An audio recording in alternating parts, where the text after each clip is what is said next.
माझ्या मम्मीलाच काही काम नव्हतं ग.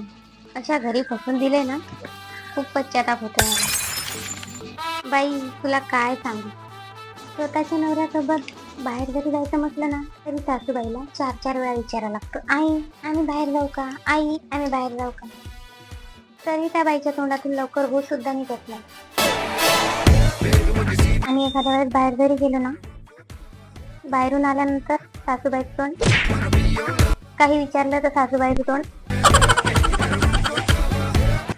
तुला सांगते, एवढे कंजूस लोक आहेत ना, भाजीत थोडं जरी जास्त तेल झालं ना, लगेच माझी सासू चालू, 2 दिवसात 1 लिटर तेल लागते का. मग मी का तेल पिते का, भाजीतच टाकते ना. खायला तरी अन्नासाठी कसं पाहिजे, आणि तेल पण नाही संपलं पाहिजे. उगाच लग्न केलं बाई.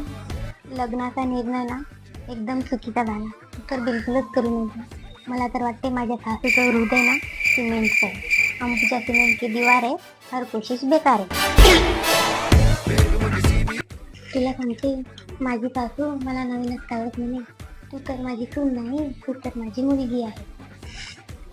आणि एकदा काय झालं, चुकून पाहुण्यासमोर डोक्यावर पदर नाही घेतला, तर म्हणे डोक्यावर पदर नाही घेतला तर खानदानाची इज्जत नाही राहत.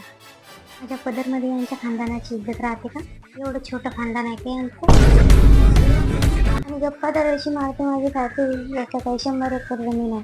आणि किचनमध्ये आली ना, हे एवढंच टाक, हे तेवढंच टाक, हे एवढं नको टाकू, हे एवढंच टाक.